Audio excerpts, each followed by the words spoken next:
시편은 다윗, 고라 자손, 아삽, 솔로몬, 에단, 모세 등 다양한 사람들이 기록한 책입니다. 또 기록 시기는 모세 때부터 이스라엘의 바벨론 포로 귀환 때까지 아주 오랜 시간 걸쳐 기록되었습니다.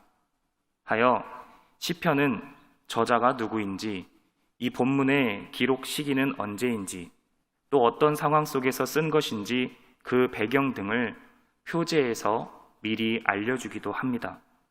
예를 들어 앞에 있는 시편 142편은 다윗이 굴에 있을 때에 지은 마스길 교훈의 기도, 시편 3편은 다윗이 그의 아들 압살롬을 피할 때에 지은 시, 이렇게 표제에 기록되어져 있죠.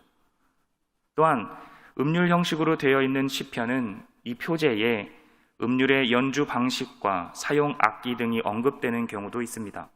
시편 4편에 보면 다윗의 시 인도자를 따라 현악에 맞춘 노래, 시편 5편은 다윗의 시 인도자를 따라 관악에 맞춘 노래. 이처럼 시편의 표제에는 보통 저자가 누구인지, 배경은 어떤 상황인지, 음률의 연주 방식과 악기는 무엇인지 등을 기록합니다. 그런데 오늘 본문 144편은 표제에 기록된 시기나 배경, 음률의 연주 방식과 사용 악기에 대한 언급이 전혀 없고 오직 다윗이 저자라는 것만 밝히고 있습니다. 본문의 내용이 저자인 다윗이 이스라엘의 전쟁을 승리로 이끄시는 구원의 하나님을 찬양하고 있다는 것을 미루어 볼 때 다수의 성서학자들은 본문의 기록 시기를 사무엘하 10장에 나오는 이스라엘의 역사 가운데 큰 전쟁 중 하나였던 암몬 아람 연합군과의 전쟁 때를 이 본문의 배경과 시기로 보고 있습니다. 다윗은 가장 먼저 사람의 힘으로 감당하기 힘든 큰 전쟁의 두려움 속에서 하나님을 나의 반석이라 고백합니다. 1절에 보면 나의 반석이신 여호와를 찬송하리로다. 반석이란 단어는 원어로 권능을 뜻합니다. 이 권능이란 단어는 하나님의 백성에 대한 하나님의 공급과 보호를 상징하는 단어입니다. 또한 접근하기 어려운 높고 평평한 절벽이 여기서 쓰여진 반석입니다. 이러한 지형은 팔레스틴 지방에서 많이 볼 수 있습니다. 적군을 방어하기에 적합하고 또 적을 피할 때 많이 사용되는 지형이 바로 이 반석입니다. 그래서 전쟁 중에 이 지형을 차지하는 쪽은 전쟁의 우위를 점할 수 있습니다. 다윗의 이러한 고백은 전쟁 중 대적들에게서 피하는 상황이 발생한다면 그곳은 다름 아닌 바로 하나님의 품이다. 큰 전쟁 속에서 자신과 이스라엘에게 승리를 안겨주시는 분은, 전쟁의 두려움 속에서 보호해 주시는 분은 오직 하나님이다, 이렇게 고백하고 있는 겁니다. 1절 하반절에 보면 그가 내 손을 가르쳐 싸우게 하신다, 손가락을 가르쳐 전쟁하게 하신다 그래요. 이 말은 손과 손가락을 가르치신 후에 이제 내가 가르쳐 줬으니 너는 나가서 싸워라, 이런 의미가 아니라 가르쳐 주신 후에도 그 손과 손가락과 함께 싸움을 하신다는 의미입니다. 이 말의 의미는 뭐냐? 하나님의 백성이 하나님의 이름을 내걸고 싸우는 일, 즉 하나님의 정의를 실천하는 일에는 하나님께서 구체적이고 적극적으로 개입하셔서 승리케 해주신다는 것을 의미합니다. 다윗은 이미 이러한 하나님의 역사를 경험한 적이 있습니다. 언제일까요? 바로 골리앗과 싸울 때입니다. 다윗은 물맷돌을 던져 골리앗을 쓰러뜨렸습니다. 사무엘상 17장 48절 49절에 보면 골리앗이 다윗에게로 가까이 다가올 때에 다윗이 골리앗을 향하여 빨리 달리며 손을 주머니에 넣어 돌을 가지고 물매로 던져 골리앗의 이마를 치매 돌이 골리앗의 이마에 박히니 땅에 엎드러지니라. 잘 생각해 보십시오. 다윗이 물맷돌을 어떻게 던졌습니까? 골리앗을 향해 먼저 달려나갔고 달리는 와중에 주머니에 있는 돌을 꺼내서 물매에 넣고 빙빙 돌렸습니다. 빠르게 달려나가면서 던진 물맷돌이 정확히 골리앗의 이마에 박혔다는 겁니다. 역사서를 보면 당시 블레셋이 사용했던 갑옷은 온몸을 덮고 있었고, 특히 머리에 쓰는 투구는 머리 전부를 감싸며 이마까지 가렸다고 합니다. 단 시야 확보를 위해서 눈썹 밑은 가리지 않았는데, 다윗이 달려가면서 던진 물맷돌이 바로 이 눈썹과 눈썹 사이 급소에 박혔다는 겁니다. 생각해 보십시오. 당시 어린 소년이었던 다윗이, 그것도 가만히 서서 정조준해서 맞추기도 어려운데 빠르게 달려가면서 물맷돌을 던졌습니다. 그 돌이 온몸을 갑옷으로 뒤덮은 골리앗에 시야 확보를 위해 살짝 벌어진 그 틈 사이로 날아가 급소에 정확하게 박힐 확률이 과연 몇 프로나 될까요? 말도 안 되는 일입니다. 사람의 힘으로는 할 수 없는 일입니다. 그런데 다윗이 실제 해냈습니다. 뭘 의미합니까? 하나님께서 다윗과 골리앗의 싸움에 아주 구체적이고 적극적으로 개입하셨다는 것을 알 수 있습니다. 사람이 할 수 없는 일, 말도 안 되는 일이 실제 일어났는데 그것이 하나님께서 구원을 베풀어 주셨다라고 믿고 고백했다면 그 사건은 바로 하나님께서 적극적이고 구체적으로 개입하셔서 우리에게 구원을 베풀어 주신 일임을 우리는 가장 먼저 깨달아야 합니다. 다윗은 그렇게 역사하시는 하나님을 이미 경험해 봤기에 두려운 큰 전쟁 속에서도 여전히 하나님을 의지하며 하나님께 간구하며 하나님을 찬양할 수 있었습니다. 하나님은 언제나 자신의 백성들인 우리들의 삶에 아주 구체적이고 적극적으로 개입하길 원하십니다. 그러나 하나님의 자녀라는 이유만으로 우리에게 역사하지는 않으십니다. 우리가 먼저 하나님의 백성답게 살아갈 때 하나님은 우리가 경험할 수 있는 구원의 하나님이 되어 주십니다. 하나님의 백성답게 살아간다는 것은 하나님께서 우리를 하나님의 백성으로 부르신 목적에 맞게 살아가는 것을 의미합니다. 하나님께서는 왜 하나님의 백성을 이 땅에서 굳이 선택해 주셨을까요? 왜 아브라함을 선택하시고 이스라엘을 만드셨을까요?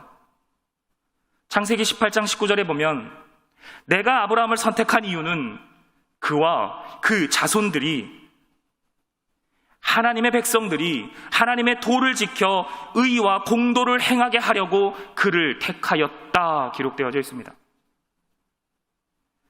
하나님께서 굳이 자신의 백성들을 이 땅에 선택하신 이유, 하나님의 말씀을 듣고 순종함으로 거룩히 구별되는 삶을 살아가면서 하나님의 의를 위해 살아가게 하려고 우리를 하나님의 백성 삼아 주셨다는 겁니다.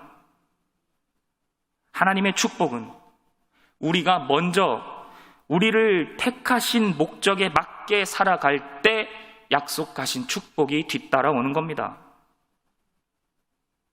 다윗이 골리앗과 싸우기 전에 얼마나 하나님의 정의를 행하며 살았는지는 성경에 기록되어 있지 않습니다. 그러나 다윗은 분명 하나님 마음에 합한 자로 살아가고 있었습니다.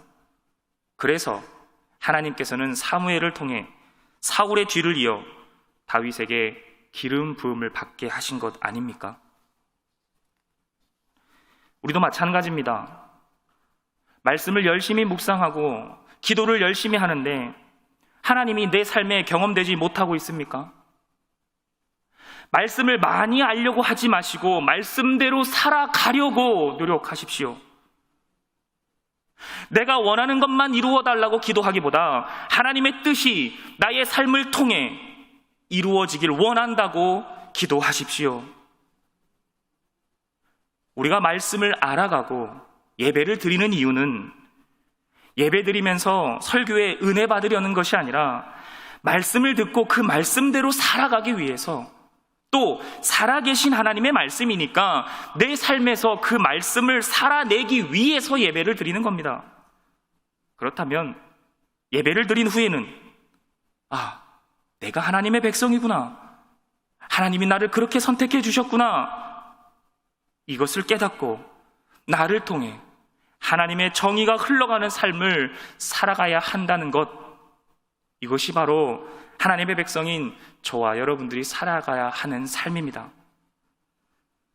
하나님께 복을 바라기 전에 먼저 하나님의 정의를 실천하며 살아간다면 하나님께서는 우리 삶에 아주 구체적이고 적극적으로 개입하셔서 구원을 베풀어 주시고 약속하신 언약의 축복을 이루어 주십니다. 우리 모두 하나님의 백성된 목적을 잊지 않고 하루하루를 살아가는 사람들이 되기를 소망합니다. 2절에서 다윗은 구원하시는 하나님, 찬송받기에 합당하신 하나님이 어떤 분인지를 다시 한번 고백합니다. 2절에 보면 요새, 산성, 방패, 피난처, 이런 단어들을 통해 하나님은 한결같이 자신을 위험으로부터 안전하게 지켜주시는 분이고 하나님의 보호가 얼마나 확고부동한 것인지를 고백하고 있습니다. 3절과 4절에서는 다윗은 사람의 인생은 한계가 있고 나약한 존재인 것을 고백하고 있습니다. 다윗의 전반적인 삶을 보면 실수할 때도 있었지만 보편적으로 하나님 앞에 자신을 철저히 낮추고 하나님의 주권을 인정하며 살았던 사람이 바로 다윗입니다. 그렇기에 하나님 앞에서 사람이 얼마나 나약한 존재인지를 다윗은 잘 알고 있었습니다. 사람은 하나님의 은혜가 없이는 살아갈 수 없는 존재이구나, 이것을 누구보다 깨달았던 것이죠.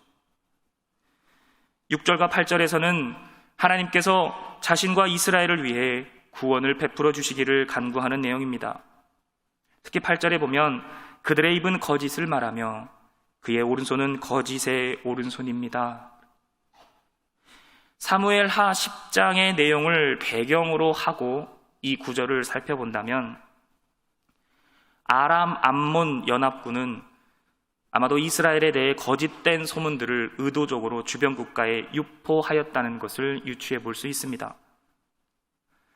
다윗은 암몬에게 은총을 베풀기 위해서 신하들을 보냈습니다. 그런데 암몬은 다윗이 자신들을 함락시키려고 성을 엿보기 위해 신하들을 보냈다고 의심하며 다윗의 신하들에게 수치와 굴욕을 안겨서 돌려보냈습니다. 그렇기에 다윗은 자신의 선한 의도를 곡해하고 음모와 모략으로 이스라엘을 향해 전쟁을 일으킨 암몬에게 그들의 입과 행동이 거짓이다라고 표현하고 있는 겁니다. 또 7절에 보면 다윗은 상대방을 향해 큰 무리라고 표현합니다. 다윗이 하나님을 의지합니다라고 고백은 하지만 다윗 역시 우리와 똑같은 사람입니다. 왜? 눈에 보이는 암몬, 아람의 연합군이 두렵지 않았을까요? 두려웠습니다. 그래서 다윗은 앞서서 이 전쟁에 하나님의 구체적이고 적극적인 구원의 역사가 있기를 가장 먼저 바란다고 고백한 것입니다. 그리고 9절과 10절을 통해 하나님께서는 반드시 그렇게 역사해 주신다는 것을 믿고 신뢰하며 다시금 구원을 베풀어 주시는 하나님을 찬양하고 있습니다. 시편 144편은 여기까지만 기록되어도 현재 다윗이 처한 상황이 어떠한지를 알 수 있습니다. 여기까지만 읽어도 충분히 다윗의 마음을 알 수 있고 그의 고백을 잘 느낄 수 있습니다. 그런데 다윗은 여기서 멈추지 않고 12절과 15절까지 4절을 더 기록합니다. 더욱이 이 부분은 앞선 다윗의 간구와는 조금 다른 내용의 고백들인 것 같습니다. 12절부터 14절까지를 제가 한번 읽겠습니다. 우리 아들들은 어리다가 장성한 나무들과 같으며 우리 딸들은 궁전의 양식대로 아름답게 다듬은 모퉁이 똘들과 같으며 우리의 곳간에는 백곡이 가득하며 우리의 양은 들에서 천천과 만만으로 번성하며 우리 수소는 무겁게 실었으며 또 우리를 침노하는 일이나 우리가 나아가 막는 일이 없으며 우리 거리에는 슬피 부르짖음이 없을진대. 읽었을 때 어떤 느낌이 납니까? 굉장히 평화로운 삶이 느껴집니다. 하나님께서 보호해 주시고 축복해 주셔서 장수와 번영을 누리는 풍족한 삶을 살아가는 모습을 떠올릴 수가 있습니다. 조금 이상하지 않습니까? 앞에서는 하나님을 의지하지만 두려움 속에서 원수들을 향해 하나님의 구원을 간절히 간구하며 하나님을 찬양하는 내용이, 그리고 뒷부분에서는 갑자기 하나님의 복을 누리며 살아가는 아주 평화로운 모습들을 기록하고 있다는 겁니다. 다윗이 시편 144편을 통해 궁극적으로 말하고자 하는 메시지가 뭘까요? 하나님의 구원을 바라고 그 구원을 기대하고 소망하며 하나님을 신뢰하는 사람들은 결국 그 간구하고 바라는 것이 자신의 삶에 실제로 이루어져 하나님의 축복을 누리며 살아가게 된다는 것을 다윗은 확신하며 고백하고 있는 겁니다. 하나님의 구원의 역사는 허상이 아니다. 실제로 하나님의 백성의 삶에 이루어진다.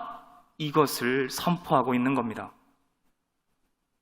이러한 백성은 복이 있다. 어떤 백성이 복이 있습니까? 여호와를 자기 하나님으로 삼는 백성은 복이 있다. 여호와를 자기 하나님으로 삼는 백성은 어떤 사람들입니까? 하나님의 도를 지켜 하나님의 정의를 실천하며 사는 사람들. 하나님의 백성은 세상을 살아갈 때 절대로 평탄한 삶을 살 수가 없습니다. 왜 그럴까요? 악하고 모략과 음해가 난무하는 세상 속에서 하나님의 도를 지켜야 하기에 힘든 삶을 살아갈 수밖에 없습니다. 이기적이고 배타적인 세상 속에서 하나님의 정의를 실천하며 살아가야 하기 때문에 억울한 일도 당하고 때론 참고 인내해보지만 손해보며 살아갈 수밖에 없는 존재가 바로 하나님의 백성들의 삶입니다. 이 말을 역으로 해석하면 하나님의 백성들은 하나님의 정의를 위해 살아가려고 세상 속에서 아픔과 좌절과 실패와 고난과 역경을 받고 있기에 하나님께서는 오히려 하나님의 백성들을 가만히 내버려 두지 않는다는 말이 됩니다. 그래서 우리는 살아계시고 전능하신 하나님을 더욱 의지할 수 있다는 겁니다. 같은 하나님의 백성인데, 똑같은 상황인데 누구는 하나님을 원망하고 누구는 하나님을 더욱 의지합니다. 출애굽 당시에 모세와 이스라엘 백성들을 한번 생각해 보십시오. 모세와 이스라엘 백성들은 똑같이 하나님의 백성이었습니다. 앞에는 홍해가 있고 뒤에는 애굽의 군대가 있었습니다. 똑같이 무섭고 두려운 상황이었지만 이스라엘 백성들은 하나님과 모세를 원망했고, 똑같은 상황 속에서도 모세는 하나님의 뜻을 구하기 위해 먼저 기도하며 하나님을 신뢰했습니다. 무슨 차이입니까? 내가 생각하고 원했던 것은 이게 아닌데, 내가 바라는 하나님은 이렇게 나를 힘들게 하면 안 되는데 이게 뭐야 하며 내 삶에서 내 뜻을 먼저 구하게 되면 하나님을 원망하게 되는 겁니다. 오늘날도 마찬가지입니다. 내 이익만을 위해, 내 유익만을 위해 살아가려고 하니까, 이기적이고 배타적으로 살아가다 보니까 내 뜻대로 되지 않으면 불평하고 불만하고 하나님을 원망하고 상대방을 원망하게 되는 겁니다.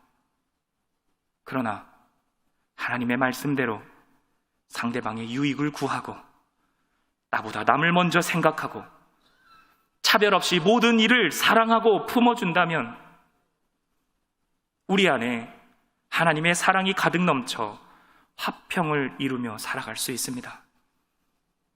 힘들어도 괴로워도 나는 내가 원하는 대로 살아가는 것이 아니라 오직 하나님의 도를 지켜 하나님의 정의를 실천하기 위해 살아간다. 하나님을 믿고 신뢰하고 의지하기에 하나님의 구원을 바라며 살아갈 수 있다는 겁니다. 가장 먼저 하나님의 뜻을 구하고 하나님의 시선으로 세상을 바라보고 마음에 사랑과 화평을 품고 하나님의 정의를 실천하며 살아가는 사람들, 바로 이런 사람들이 여호와를 자기 하나님으로 삼는 하나님의 백성들이고, 그런 사람들이 복된 사람들입니다. 우리 함께 고백합시다. 하나님은 나의 반석이 되십니다. 하나님은 내 삶에 구체적이고 적극적으로 구원을 베푸시는 분입니다. 하나님은 나의 요새이시요 나의 산성이시요 나를 건지시는 이시요 나의 방패가 되십니다. 그렇기에 하나님이여, 내가 주께 새 노래로 노래하며 주를 찬양하리이다. 여호와를 내 하나님으로 삼는 백성은 복이 있도다. 광주 베델교회 성도들은 복이 있나니, 여호와를 자기 하나님으로 삼은 광주 베델교회 모든 성도들은 복이 있도다. 남은 한 주간도 우리 삶에 구체적이고 적극적으로 개입하시어 구원을 베풀어 주시는 하나님을 의지함으로 언제나 주를 찬양하며 살아가는 복된 성도들이 되기를 간절히 소망합니다. 기도하시겠습니다.